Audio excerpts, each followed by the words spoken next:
welcome to the Courageous Self-Care podcast. I'm your host, Christina Marlette.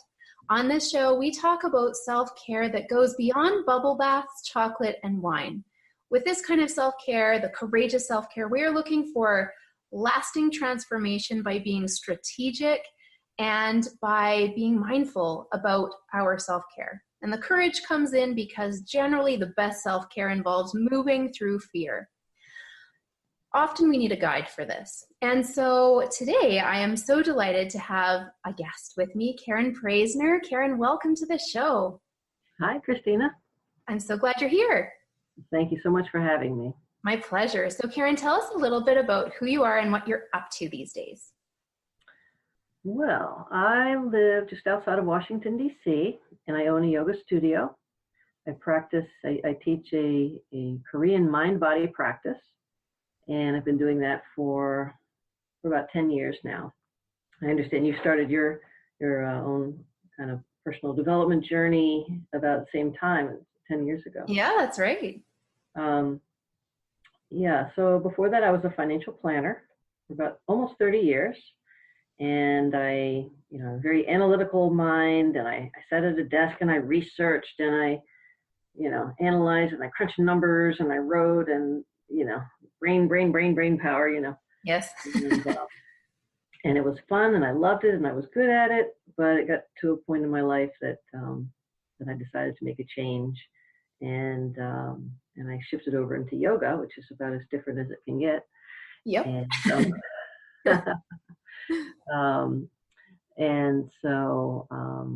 I love what I do because I've learned about how to really be healthy in a holistic way, and I get to teach it to other people. So I practice it as I teach it, and it's just become a lifestyle.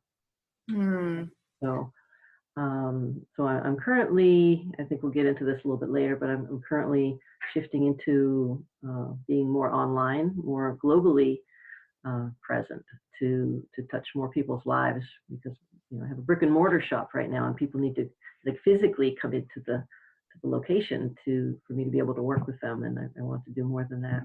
You got a big vision. Yes. I thank you for sharing that, Karen. And we'll get into more of that a little bit later. So I love to have guests on the show share about your current favorite self-care practice. And before you do that, the reason I like to do that is because self-care is unique to each person.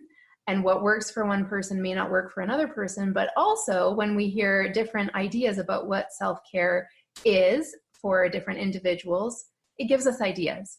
And so I'm really looking forward to hearing what fills you up currently these days for self-care. Okay. Well, it's winter at the moment. If it was summer, I would give a different answer, I think. Yes. Because I have an organic vegetable garden, which I love. And to me, that's a meditation and self-care, and many good things wrapped up in one. But I would say my current favorite self-care practice is the way that I've chosen to wake up in the mornings. I used to wake up and you hit the snooze alarm, and like, oh, I don't want to get up. And sometimes I still have those days, but what I do, and I've been interested in dreams for like most of my life. So what I do when I first wake up, I don't even really move too much. I just go, I kind of review what do I recall about my dreams, and I kind of honor the dreams, and if I can sometimes catch one piece, then it brings me to another. Oh, and that happened before that, and then before that, and then soon I can remember the dream, or sometimes I can remember them in vivid detail. Like I can, if I write it down, it's pages and pages and pages long of detail. Sometimes they're scary dreams. Sometimes they're spiritually and enlightening dreams. But it's just a real fascination for me, and I learn a lot from that.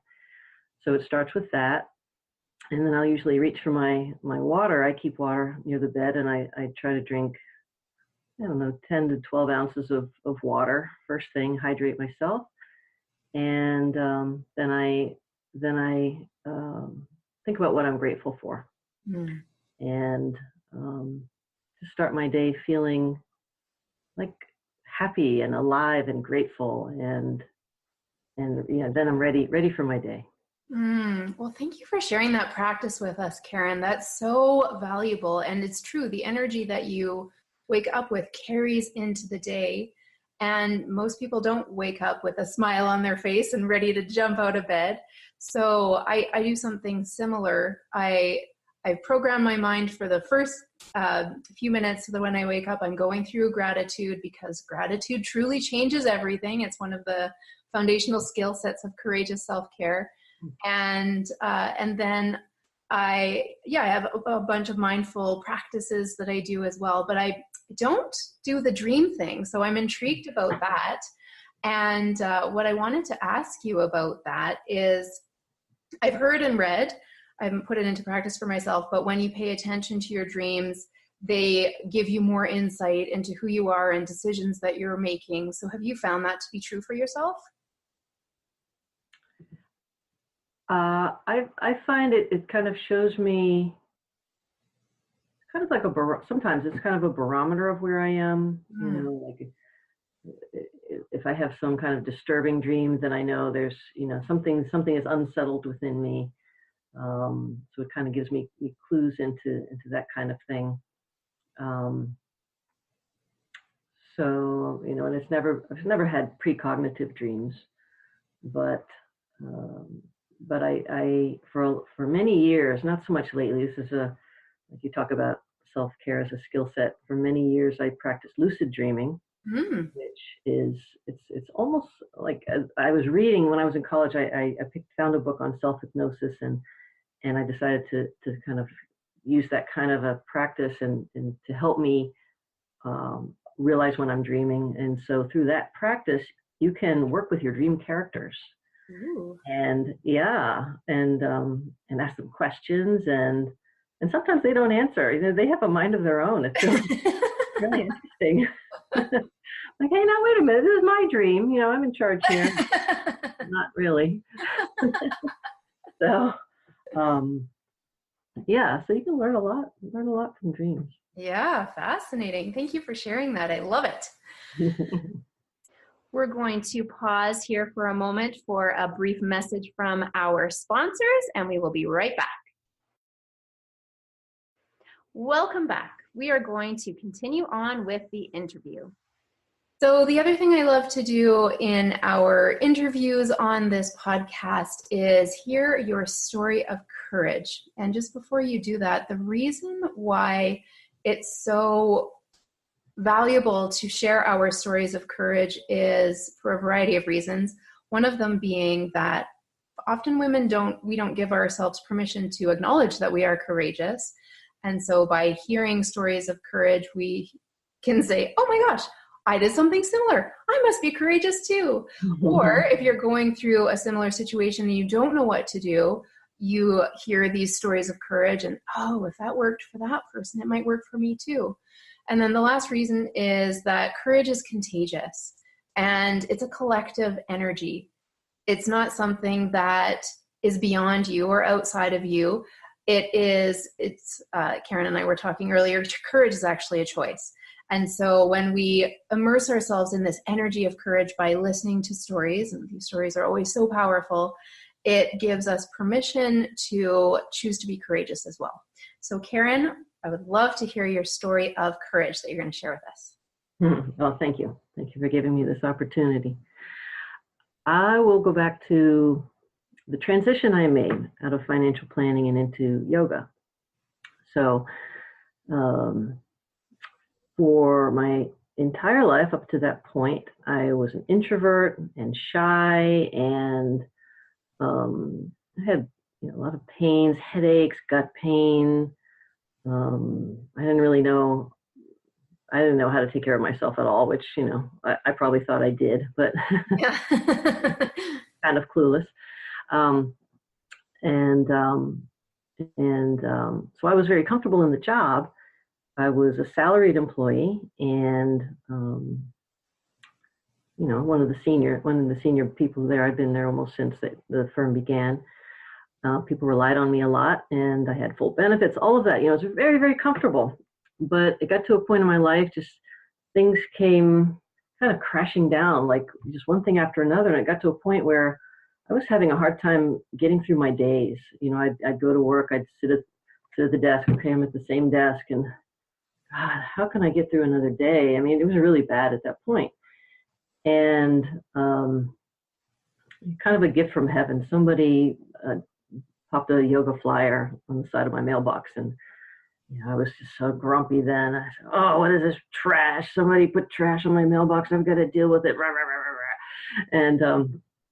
And I looked at it and I'm like, yoga. At the time I was limping. I'd been limping for 2 years because of a knee problem, and the doctor said there was nothing that could be done. And I was like, just, like, oh my God, this is my life. I see this yoga flyer and I thought, I can hardly walk. How can I do yoga? I don't have any energy. How can I do yoga? But I toss it aside. And then I kept picking it up, and I just couldn't stop looking at it. I'm like, what is this? Why do I even care about this? And I realized that something had to give, because I couldn't live that way. I couldn't live my whole life that way.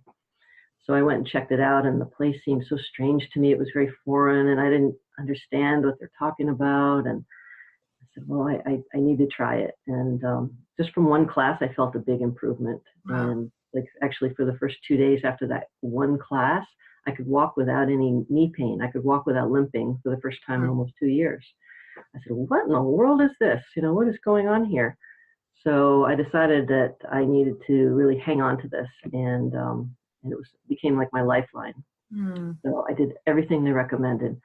I worked really hard. I did these exercises. I got up extra early. I did early morning training. I did things that I was so scared to do, and I got better and better and better, and better than I ever even recall ever being. And I said, this is a miracle. I mean, my pains disappeared. I could walk again. I was strong. I was happy. I wasn't emotional. I wasn't depressed. I even got over being shy. And I didn't know that was something that could ever change. So I learned that I could be who I decide I am. And I said, well, then who do I want to be, and what do I want to do?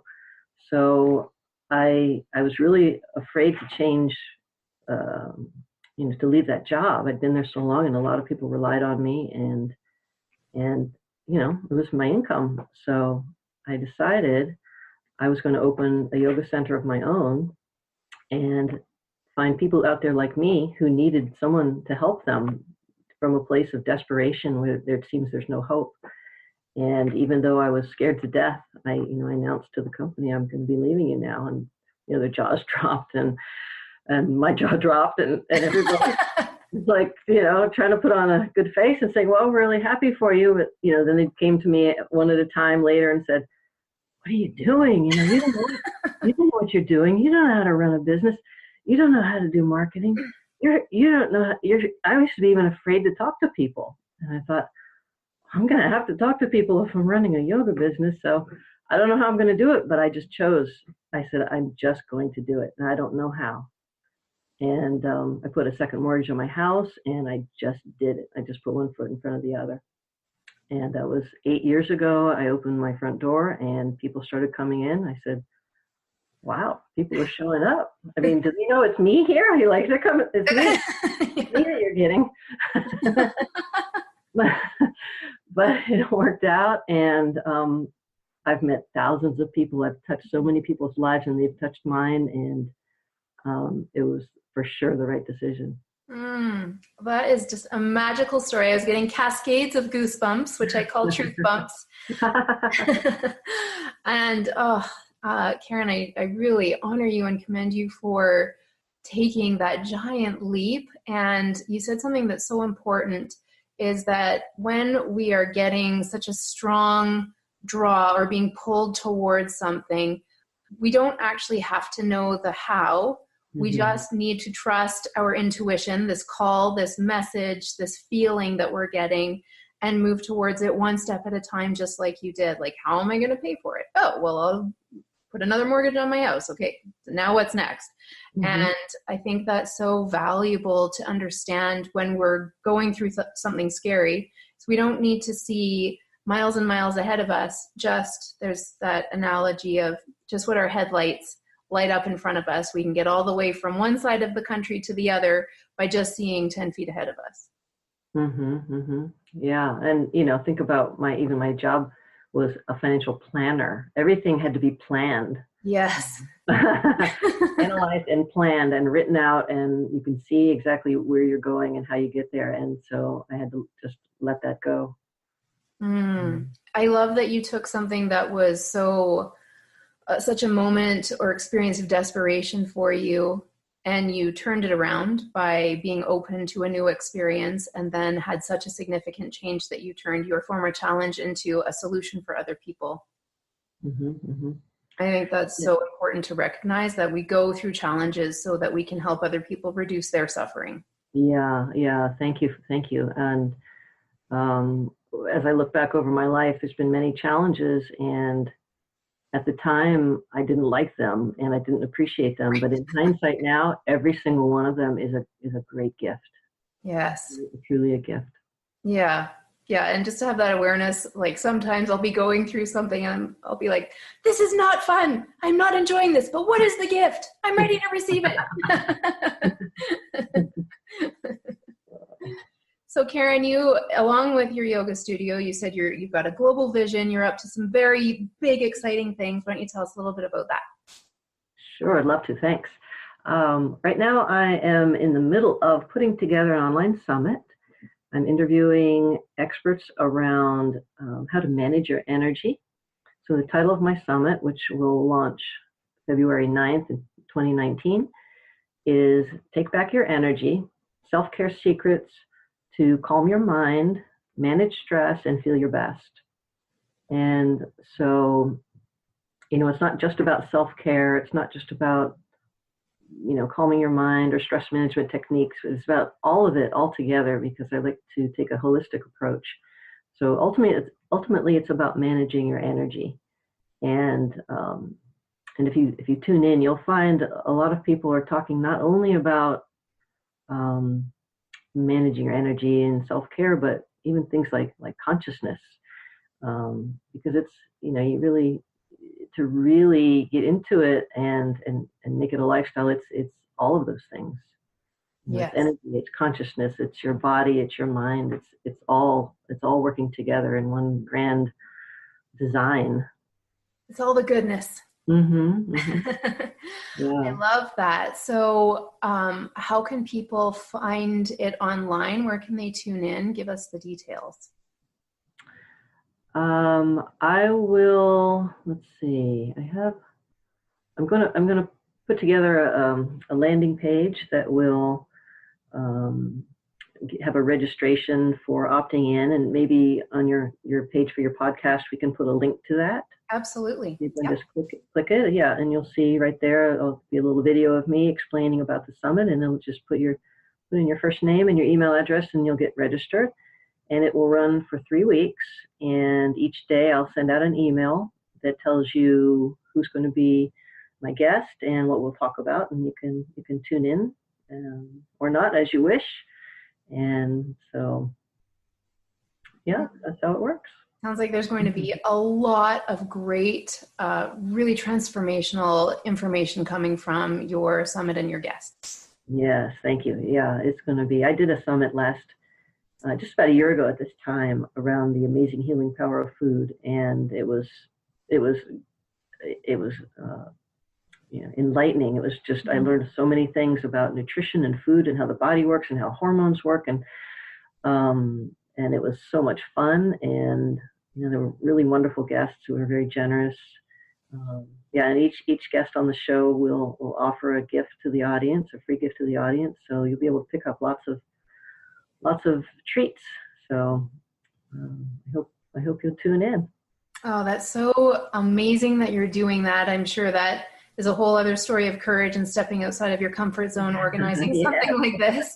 I understand how much work it takes to organize big things. So I commend you for doing that. And I really feel that because you're focusing on energy and the wellness, that it is positively affecting the energy of the planet. And by tuning into it, wow, you're going to get great dose of energy that you're seeking. And what a great time of year to do that in February when people are kind of feeling the. Right. Yeah. And you're right. I believe that as we raise our consciousness level, we're raising our vibration. And as we do that, we raise up those around us, not only within our physical vicinity, but my ultimate goal is to help raise the vibration of human consciousness. Yeah, that's very similar to my goal. Hey, great. There's a lot of us out there. It's going to happen. It is happening. It is. Yeah. It's just putting these big ideas into action, right? Just a bit of courage. That's all we need. Just a little bit. Well, Karen, I really am so glad that we got to connect in this way. Thank you so much for sharing your self-care practices and your story of courage. They're both really powerful and so in line with the teachings of courageous self-care. So I feel so connected to you, and I really appreciate you sharing the summit with us as well. Yes, thank you so much for having me on your show. It's my first podcast. Yay! Fun. Yeah, this is fun, and I love what you're doing. So thank you also for everything you're doing. Oh, my pleasure. And listeners, thank you so much for tuning in today. You get a big gold virtual star that you can put on your virtual sticker book that you have practiced some courageous self-care today by tuning in and listening. Make sure you do register for Karen's summit. It's going to be life-changing. I just feel that is the truth. So, and then if you are feeling like you want to expand your comfort zone this year and you have a story to tell, please apply to be a guest on the show. You can go to ChristinaMarlette.com and you'll find various buttons on there that you can click on and complete the application. I'll be in touch with you. Thank you again, Karen, for being here. Thank you, Christina. My pleasure. And thank you for listening. I look forward to connecting with you again next time. Bye-bye for now.